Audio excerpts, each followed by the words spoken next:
Du coup, ça m'amène au bilan de ce film. Qu'est-ce que je pourrais dire? Regardez les 3 American Nightmare. C'est bien. C'est-à-dire que même si le troisième est mauvais, prenez ce qu'il y a de bon dedans et dites-vous que le 1 et le 2 sont quand même... Avec le 1 et le 2, ça fait une bonne histoire globale, c'est intéressant. Même si le 3 est décevant, qu'encore une fois la conclusion est vraiment un peu forcée, enfin vous verrez, c'est assez délirant, il y a des vraies invraisemblances par moment. Mais encore une fois, rien que les infirmières de la purge, il faut voir ça, c'est juste excellent, c'est une très très bonne idée.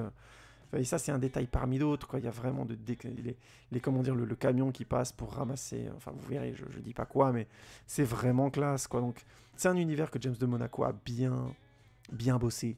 Et c'est pour ça que ça vaut le coup de voir les American Nightmare 1, 2 et 3. Le 1 et le 2, c'est 2 excellents films de genre, très violents, mais au discours moral maîtrisé et avec de la finesse. C'est pas des films qui ont une réponse à donner aux choses, mais qui punissent parfois les gens qui, entre guillemets, le méritent selon le point de vue du film, mais qui surtout articule un discours qui est très intéressant, qui pose vraiment notre question de notre rapport à la violence, aux images violentes, et notre rapport à autrui surtout, quoi. Le 1 et le 2 sont vraiment excellents à cet endroit-là. Ensuite, oui, le 3, il participe bien de cet univers tout en étant un film grossier, mal écrit, et qui pris tout seul rate son message, quoi.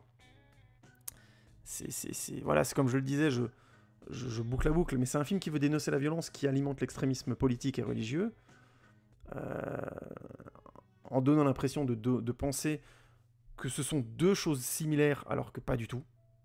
La politique et la religion, c'est des choses qui peuvent avoir l'air d'être similaires en termes d'extrémisme, mais en fait, c'est la seule chose qu'elles ont en commun. C'est vraiment... y en a une qui passe par la nature.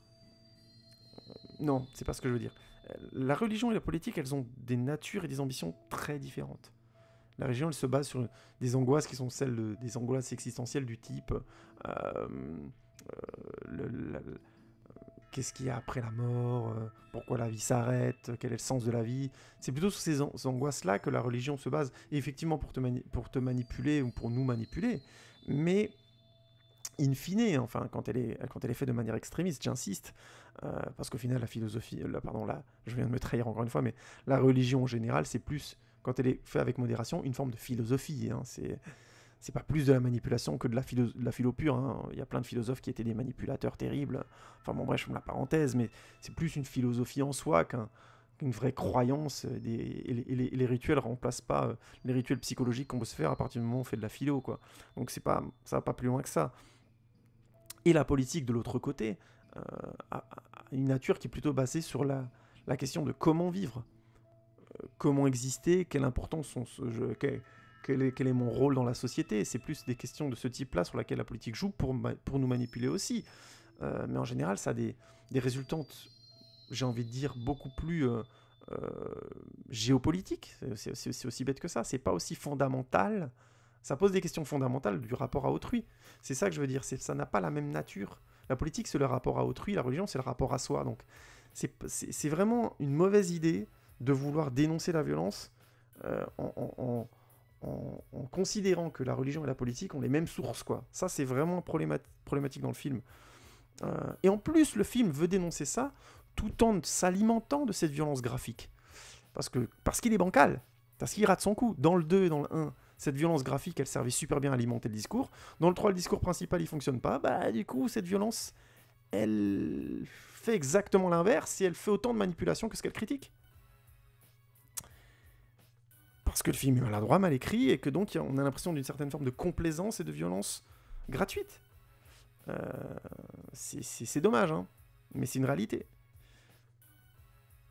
Dans ce sens, je reviens un petit peu sur la fin du film, mais c'est lié, elle est vraiment très poussive. Elle se débat avec des invraisemblances pour conserver son discours, son message, entre guillemets. Ce qui fait que c'est vraiment lourd et décevant par rapport au 1 et au 2 qui avaient des conclusions beaucoup plus intéressantes et beaucoup plus fines. Non, vraiment, je trouve que c'est flagrant à la fin de American Nightmare 3 que le film fait tout pour être sûr que le discours qu'il va dire est bien celui qu'il a dit. Ça, franchement, c'est très décevant. C'est très décevant parce que le 1 et le 2 étaient vachement bien. Mais quoi qu'il en soit, c'est une trilogie intéressante à voir parce que elle a de la qualité et l'évolution de l'univers entre le 1 et le 2 et même dans le 3 est très intéressant. Et en plus, C'est aussi une trilogie qui dit à quel point c'est difficile de garder une, une finesse d'écriture et une cohérence hein, dans une série de films. C'est vraiment chaud. Je critique beaucoup la James de Monaco parce que je suis déçu par le 3. Mais déjà, rien que pour le 1 et le 2 qu'il a fait, c'est un mec qu'il faut respecter. Et la tentative qu'il a fait dans le 3, ben, il s'est planté, mais encore une fois, l'univers de la purge est très intéressant. Donc c'est encore plus rageant, parce qu'on sent qu'avec un peu plus d'écriture, ça aurait pu être un film super bien. Enfin, un peu plus. Il avait vraiment réécrit toute une partie, en fait. Il y a vraiment de bonnes idées dans le 3, hein, j'insiste. Hein. Enfin, je vous conseille donc de voir ces 3 films. C'est un mauvais film, American Nightmare 3, mais c'est quand même une bonne trilogie.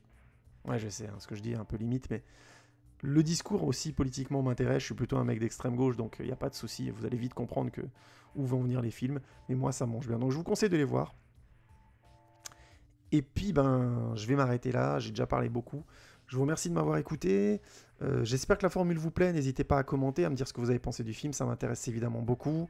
Je vais vous mettre en lien en dessous la critique de In the Panda et d'autres, si j'en trouve. Et j'en rajouterai à l'occasion, si j'en trouve, des critiques écrites ou des analyses même qui disent complètement l'inverse que ce que je dis. Hein. Au contraire, ça m'intéresse beaucoup d'avoir des points de vue très différents.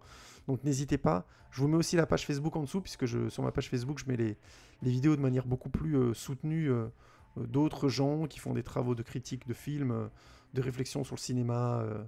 Enfin, vous verrez sur la page. Donc n'hésitez pas à vous y abonner si vous avez envie d'avoir les news ou tout simplement aller jeter un coup d'œil de temps à autre. Je vous remercie beaucoup et je vous dis à bientôt pour le prochain épisode de HO. Ciao les amis, ciao.